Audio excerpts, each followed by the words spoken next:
സ്വർഗസ്ഥനായ ഞങ്ങളുടെ പിതാവേ, അങ്ങയുടെ നാമം പൂജിതമാകണമേ. അങ്ങയുടെ രാജ്യം വരേണമേ. അങ്ങയുടെ തിരുമനസ് സ്വർഗത്തിലെ പോലെ ഭൂമിയിലുമാകണമേ. അന്നു വേണ്ടുന്ന ആഹാരം ഇന്ന് ഞങ്ങൾക്ക് തരണമേ. ഞങ്ങളോട് തെറ്റ് ചെയ്യുന്നവരോട് ഞങ്ങൾ ക്ഷമിക്കുന്നത് പോലെ ഞങ്ങളുടെ തെറ്റുകൾ ഞങ്ങളോടും ക്ഷമിക്കണമേ. ഞങ്ങളെ പ്രലോഭനത്തിൽ ഉൾപ്പെടുത്തരുത്, തിന്മയിൽ നിന്നും ഞങ്ങളെ രക്ഷിക്കണമേ. ആമേൻ. നന്മ നിറഞ്ഞ മറിയമേ, സുസ്തി, കർത്താവ് അങ്ങയോടുകൂടെ സ്ത്രീകളിൽ അങ്ങ് അനുഗ്രഹിക്കപ്പെട്ടവളാകുന്നു.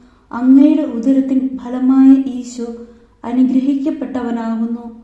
പരിശുദ്ധ മറിയമേ, തമ്പുരാന്റെ അമ്മേ, പാപികളായ ഞങ്ങൾക്ക് വേണ്ടി ഇപ്പോഴും ഞങ്ങളുടെ മരണസമയത്തും തമ്പുരാനോട് അപേക്ഷിക്കണമേ. ആമേൻ.